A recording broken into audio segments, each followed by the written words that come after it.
La entrevista del Telematutino 11, gente importante, a tratar temas importantes. Comenzamos la semana con un plato fuerte con el doctor Pedro Silverio, gran amigo, ex gerente del Banco Central, académico. Me imagino que no está impartiendo docencia actualmente, ¿sí? Estoy en una licencia. Exacto. Y es asesor económico del Poder Ejecutivo, PhD en Economía. Buenos días, Pedro, un placer. Muy buen día, Ramón. Muy buenos días, bienvenido, qué gusto. Gracias. Yo creo que primera vez que viene Pedro ya como funcionario. No, sí, había venido. Sí. Había venido. Sí, yo creo Sí, que No, sí. como funcionario. Como funcionario no. No, creo que no. Sí. Pedro, como asesor económico del Poder Ejecutivo, ¿cuál es tu visión de la economía? Porque tenemos dos visiones. A ver. La visión muy optimista gubernamental y una visión pesimista de la oposición. Pero tenemos también visiones encontradas. En Estados Unidos ya se dice que técnicamente entró en recesión porque hay 2 trimestres consecutivos con caída y Europa ni qué decir. Es decir, ¿cuál es tu visión de la economía dominicana para este año? Bien, yo creo que debemos partir del hecho de que tenemos una economía que ha presentado un balance, entiendo, muy positivo en estos 2 años. Digo que muy positivo porque cualquier evaluación del desempeño de la economía dominicana debe ser hecho en el contexto internacional en el cual se ha desenvuelto. Y ya sabemos toda la historia, toda la narrativa de la pandemia, la guerra de Rusia y Ucrania, los efectos en los precios internacionales del petróleo, de los alimentos. Es decir, que hay un contexto con muchas restricciones desde el punto de vista internacional. Y parte de esas soluciones que se presentaron en cada momento, soluciones que se presentaron, por ejemplo, en los países desarrollados de mantener o aplicar políticas restrictivas desde el punto de vista monetario, para contrarrestar los efectos que ya se estaban sintiendo en materia de inflación, crearon también las condiciones porque todas las políticas antiinflacionarias normalmente pasan por el proceso de desacelerar a la economía.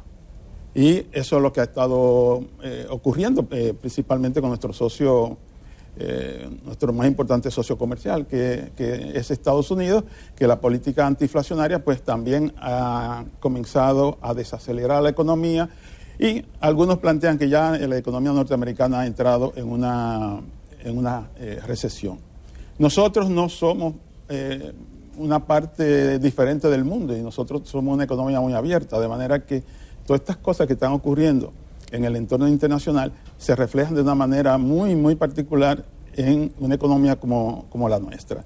Y nosotros, que también aplicamos en un momento determinado políticas económicas expansivas desde el punto de vista monetario y desde el punto de vista fiscal, bueno, pues hay efectos colaterales, hay efectos muchas veces no deseados, pero casi nunca deseados, como es el tema de la inflación.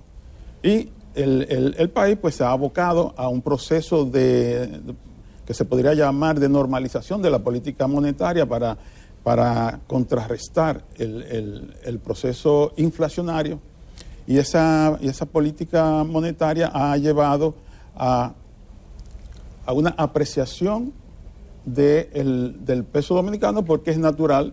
Si tú encareces la moneda, encareces el costo a través de la política monetaria de tasa de interés, pues la moneda tiende a apreciarse con relación, en este caso, al dólar. Nosotros hemos tenido una apreciación importante este año. De hecho, el diferencial de tasa de interés de política de nuestro país con Estados Unidos, o sea, de las dos políticas monetarias, la política del Banco Central de Estados Unidos y el Banco Central de la República Dominicana, está en el año 2022, ha registrado el mayor diferencial de tasa de interés en los últimos 5 años. Y eso se ha traducido en una apreciación del dólar, del peso, la inflación ha comenzado a ceder, pero concomitantemente ha entrado un gran flujo de capitales en este año. Es decir, en el primer trimestre de este año 2022, han ingresado al país en forma de inversión extranjera y de inversiones de cartera alrededor de de más de 3.000 millones de dólares.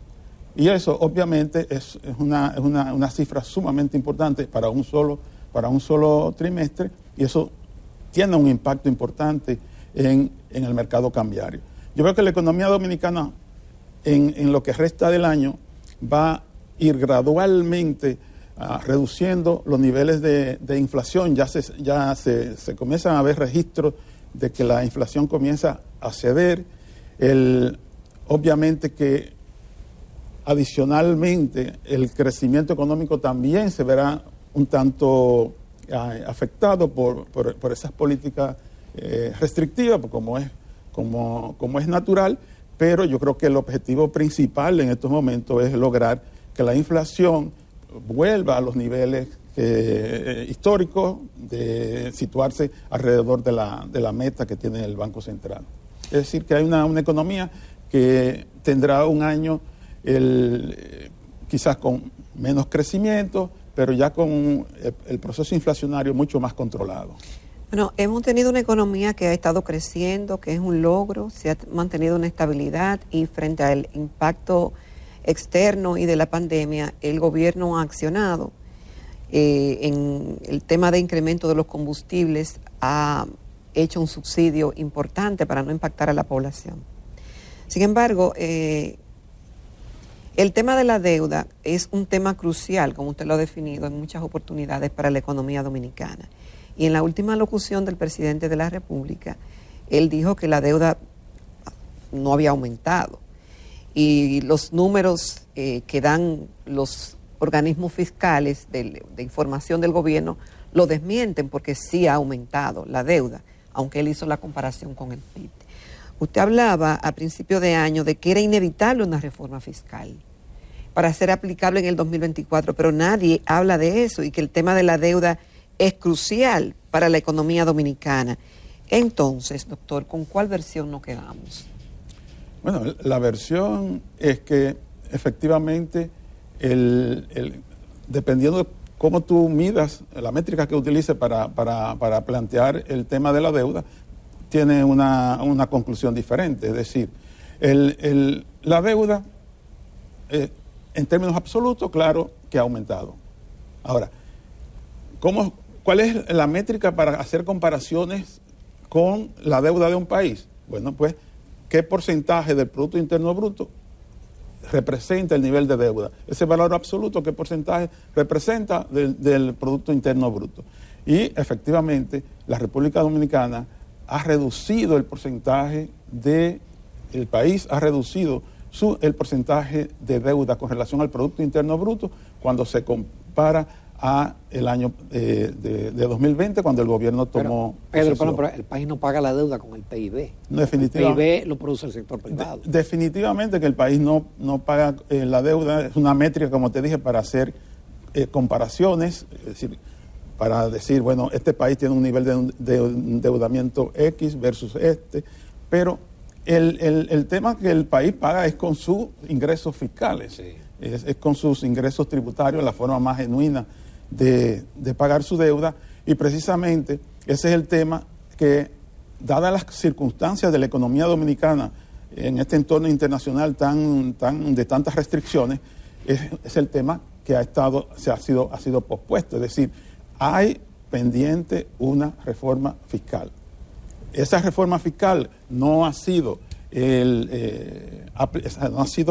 propuesta al Congreso, sencillamente porque las condiciones que el país ha vivido en los últimos 2 años hacen imposible agregar a la situación de las familias dominicanas mayores cargas tributarias en este momento. Pero ojo, doctor, el tema de la reforma no es solamente por el tema de la deuda, ¿cierto?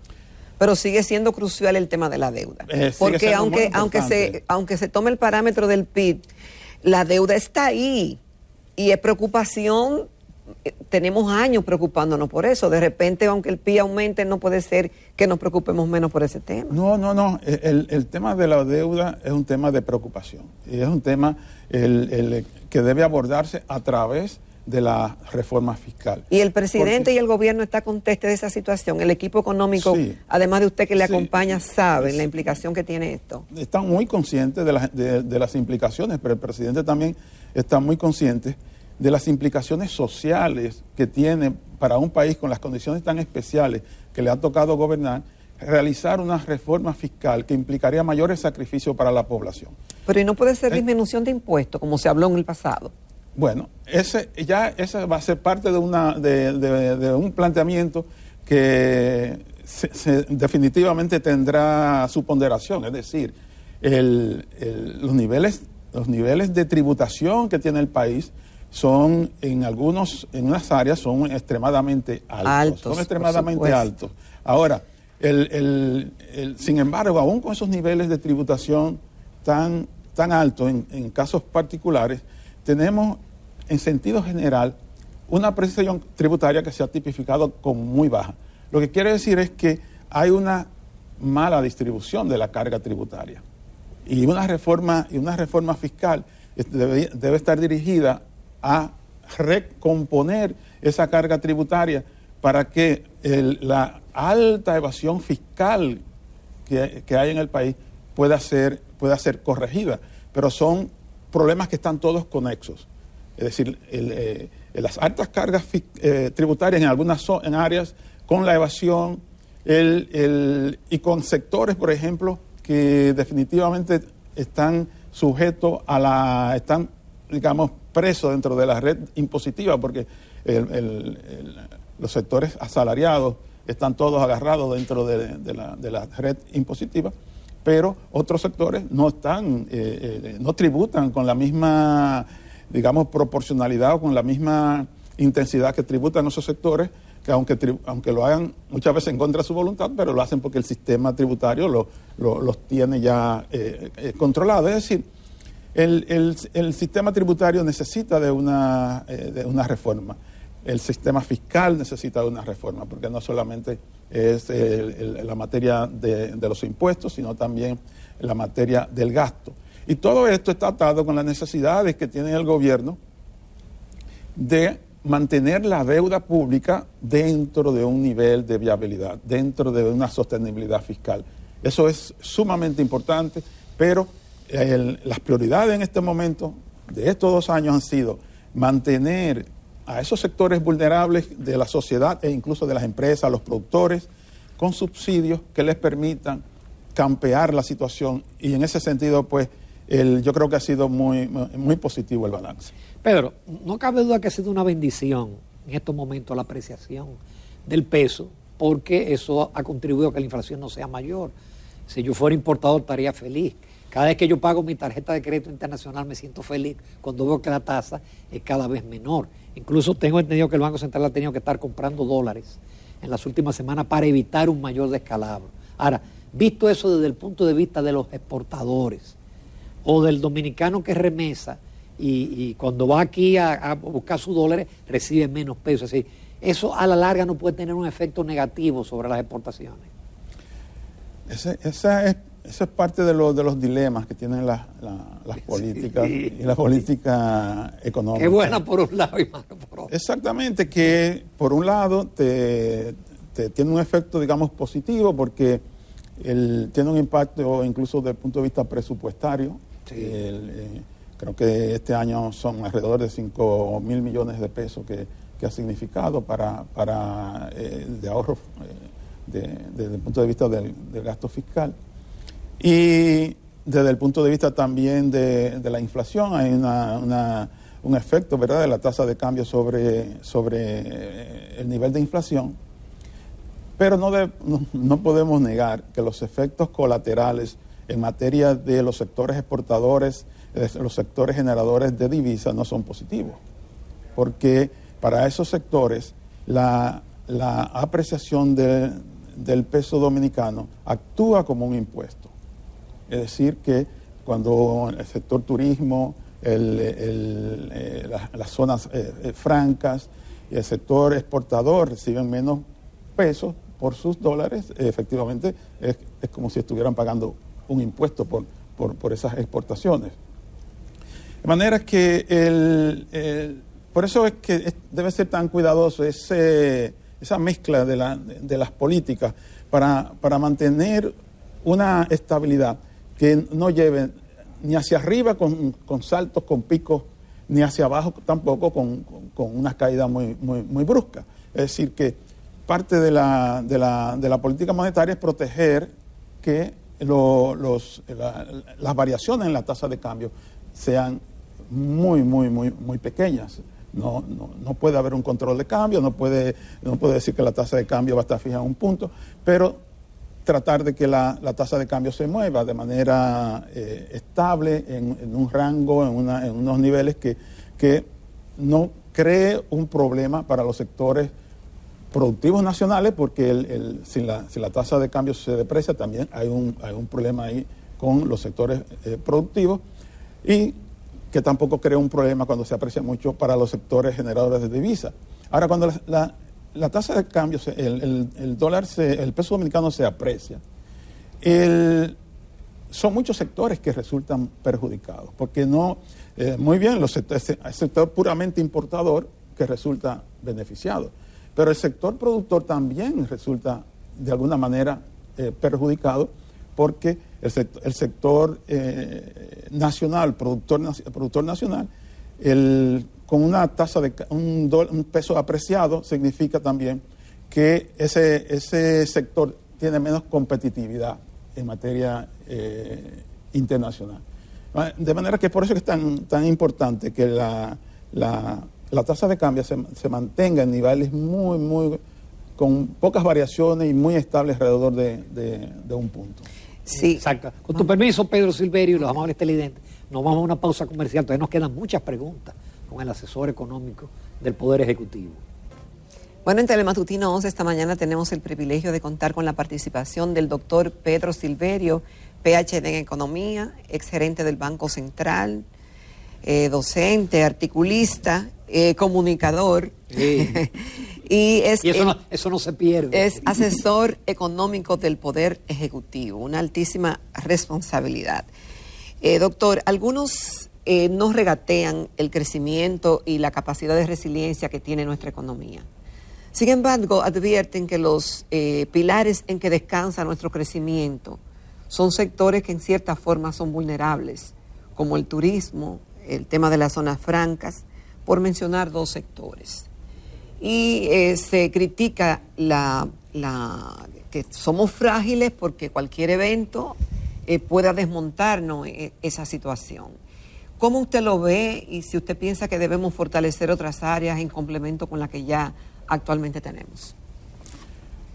Yo pienso que prácticamente todas las economías en un mundo globalizado son vulnerables en algún nivel, en algún grado. No, o sea, yo no puedo pensar en algo que yo diga, bueno, es completamente seguro. Está blindado frente está blindado. Exactamente, pero justamente el proceso de globalización, si bien por un lado ha aprovechado las fortalezas de asociar las economías en el intercambio, mayor intercambio, y crear beneficios que son mutuamente ventajosos para los países, también crea un sentido de vulnerabilidad. Fíjate, el ejemplo más claro es lo que ha pasado recientemente con la pandemia y lo que ha pasado con la guerra. Todas estas cosas se derivan a través de distintos canales a todos los países del mundo. Uh-huh. Entonces no hay manera de que nosotros podamos decir que podemos crear una economía no vulnerable, porque para eso tendríamos que aislarnos del resto del mundo, crear una economía, lo que llaman de autarquía, una economía completamente autónoma, pero entonces perderíamos todos los beneficios de hacer un comercio internacional, todos los beneficios que se derivan del intercambio, del comercio, de la inversión, hasta de la educación. De manera que nosotros tenemos un sector turismo, que es un sector fuerte, que es un sector importante en la economía. Tenemos las zonas francas, que también son importantísimos, pero tenemos también la construcción, que es un sector básicamente local, que es otro sector que ha crecido enormemente. El comercio, zona franca, construcción. La agricultura es un sector también que nosotros decimos necesitamos tener un sector fuerte desde el punto de vista agrícola o desde el punto de vista agroindustrial, pero también todos los procesos de industrialización y de desarrollo han implicado que los países dependan menos de su sector. El sector agrícola ha ido perdiendo importancia relativa en cada uno de esos procesos. Lamentablemente, eso es parte de una economía que se va haciendo cada vez más, desempeñándose más en los servicios, en la industria y en la tecnología. Es decir, no hay manera de crear una economía invulnerable al mundo. A veces, por ejemplo, nosotros decíamos, si tuviéramos petróleo, quizás estuviéramos mucho mejor, ¿verdad? Si tuviéramos explotable, ¿verdad? Tenemos, sí, pero explotable, sí. Pero entonces tú miras los casos de países que tienen petróleo y no necesariamente están mejor que nosotros, o tienen vulnerabilidad cuando esos precios se caen, los precios internacionales, ganan cuando los precios internacionales suben, pero él no le da una seguridad y una protección contra el entorno internacional globalizado. Y así el turismo depende también. Es decir, no hay fórmula perfecta. No hay fórmula perfecta. Pedro, el tema de Haití, que también tiene dos vertientes, es nuestro segundo socio comercial, dicen. Pero tenemos el dilema de la migración, de la situación que está viviendo esa nación. ¿Cuál es tu visión de Haití como economista? Bueno, yo en este tema yo no tengo una opinión personal en el tema de Haití. Yo me suscribo a la posición que ha adoptado el gobierno y es una posición, digamos, muy simple en términos de ser entendida como tal. Y es que la solución del problema haitiano no tiene una solución dominicana. Tiene una solución haitiana y hay que buscarla en Haití. Y República Dominicana tiene que hacer cumplir con sus leyes migratorias. Sencillamente como eso, y de que la comunidad internacional, que sí tiene una gran responsabilidad en esto, asuma su rol, asuma el papel que le corresponde. Y el presidente Abinader ha sido muy claro, lo ha sido aquí en el país, lo ha sido en los foros internacionales, que la solución de Haití hay que buscarla en Haití y la comunidad internacional, no en la República Dominicana. No hay una solución dominicana al problema haitiano. Bueno, doctor, por otro lado, usted mencionaba, cuando hablábamos de la reforma, siempre tiene un peso el tema de las exenciones, que hay algunas que son históricas y que representan muchos recursos que deja de percibir el gobierno producto de las mismas. También usted mencionó el tema de que todavía existe una alta evasión. Y si me remonto al pasado, el propio presidente Abinader, antes de tomar el gobierno, cuestionó en algún momento de la necesidad de una reforma, bajo el argumento de que gastando bien se podrían producir ahorros importantes sobre los 20,000 millones de pesos y que quizás con esos ajustes no íbamos a tener la necesidad de una reforma. Pero para eliminar las exenciones, doctor, para disminuir la evasión y para hacer ese ahorro, ¿se necesita una reforma? ¿O eso administrativamente el gobierno puede hacerlo? Es que eso es parte de la reforma. O sea, la reforma...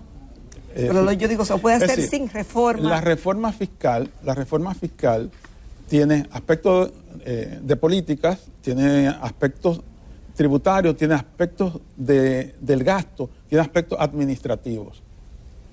Y la reforma tiene que ser como se ha señalado, pero que a veces se dice esto como si fuera un cliché, que tiene que ser de manera integral.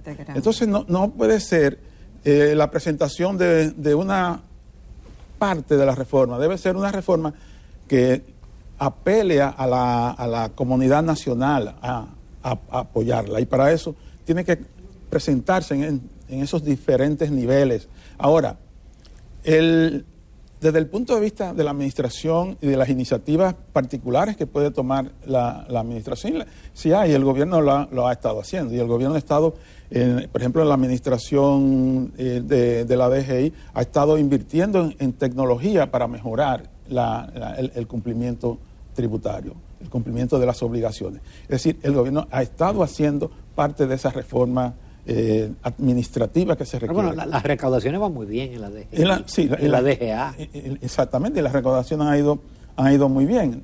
De manera que yo creo que es una forma de mejorar la eficiencia administrativa a través de todas estas cosas que se están, de estos cambios tecnológicos que se están implementando en la DGI, y obviamente que desde el punto de vista de la gestión como tal, pueden todavía seguir haciendo esas cosas. Ahora, para hacer una reforma comprensiva, o sea, una reforma que abarque una reestructuración del sistema tributario y fiscal, se necesita hacer una propuesta coherente en todos los niveles, desde el punto de vista de las políticas, desde el punto de vista de tributación, gasto, y desde el punto de vista administrativo. Pedro, en todo esto, siempre se habla de la deuda del sector público no financiero, pero también está la deuda del sector público consolidado, que incluye al Banco Central. Cuando tú comenzaste como gerente y yo miembro de la Junta, la deuda era 89 mil millones, ya la deuda supera los 800 mil millones. No hay ley de capitalización, no ha habido aportes desde antes de la pandemia. ¿Hay alguna ley de capitalización en camino? ¿O todo eso también tendrá que ser tema de una reforma fiscal? Definitivamente que la recapitalización del Banco Central es un tema eminentemente fiscal. Porque de la única forma que el banco puede ser recapitalizado es a través de las inyecciones de recursos de aportes del fisco. Y es un tema que definitivamente tiene que abordarse. Se está abordando, se están discutiendo algunos esquemas de recapitalización. Es un esquema donde definitivamente también tendrá que participar organismos internacionales como el Fondo Monetario Internacional, que tiene una participación importante en esto, pero ciertamente la deuda del Banco Central, que como tú bien dices ya supera los 800 mil millones, es un tema que no puede posponerse más, debe ya comenzar debe salir algo ya de ese proceso de consulta que se está haciendo, y no necesariamente tiene que esperar a la reforma fiscal, porque el tema tiene una gran urgencia.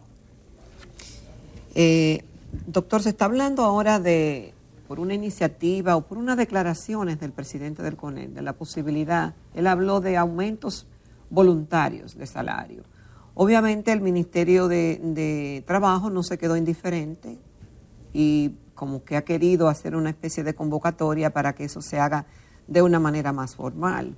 Algunos lo ven positivo, pero hoy, por ejemplo, la prensa se despacha con declaraciones de pequeñas y medianas empresas donde dicen que no estarían en la capacidad, que no pueden absorber ese aumento de salario, cualquiera que sea, y que eso implicaría o el cierre de las empresas o el despido masivo de empleados. Hay empresas que sí pueden, otras que no pueden. ¿Cómo armonizar eso, doctor? Yo pienso que el planteamiento que ha hecho el CONED es un aporte a la responsabilidad social corporativa, porque nadie se lo estaba pidiendo y el CONED ha entendido que es necesario hacer un ajuste de salario en el sector privado, pero de manera voluntaria. Es decir, que las empresas que puedan hacerlo, que lo hagan. Yo creo que las pequeñas y medianas empresas que están en una situación muy particular, realmente tienen muchas restricciones para poder hacer un aumento salarial. Pero las empresas y el ministro del Trabajo ha iniciado un proceso para hacer una concertación. Creo que va a poder poner de acuerdo estos diferentes intereses. Ya el sector laboral pues ya ha comenzado también a hacer sus planteamientos, obviamente, porque si el sector empresarial plantea una necesidad que ellos hasta ahora no la estaban viendo tan clara, obviamente que ahora ellos van a iniciar una negociación para presionar para que esto ocurra. El gobierno, a través del Ministerio de Trabajo, hará su parte, que es la de tratar de poner de acuerdo a estos sectores, y para eso tendrá que tomar en cuenta que hay sectores de esas pequeñas empresas que no podrán hacer esos aumentos. Y hay que tomar en cuenta también que la pandemia ha informalizado mucho, ha tenido su efecto en la informalización. Lo ha tenido en la República Dominicana y lo ha tenido fuera del país. Entonces, hay que tener cuidado que el incremento salarial tampoco vaya a implicar todavía una mayor informalidad. O un retroceso, o despidos masivos. O despidos masivos, porque gran parte de la recuperación del empleo en nuestro país está registrado en el sector informal. Entonces, realmente no es algo deseable, ha sido una consecuencia no deseada. Pero los salarios también pueden empujar a mayor informalidad. De manera que este va a ser un proceso interesante y yo confío que el ministro de Trabajo va a hacer su trabajo, va a la redundancia, va a hacer su trabajo para que estos sectores puedan llegar a un acuerdo que beneficie a la mayor cantidad de trabajadores sin perjudicar a situaciones de empresas como las pequeñas y las medianas que probablemente no podrán hacerlo. Pedro Silverio, solamente nos resta agradecer en todo lo que vale tu participación. Abordamos prácticamente todos los temas y te esperamos pronto. Gracias. Muchas gracias. Gracias. Gracias, doctor. Nos vamos a comerciales, amables televidentes. Retornamos con la recta final del Telematutino 11.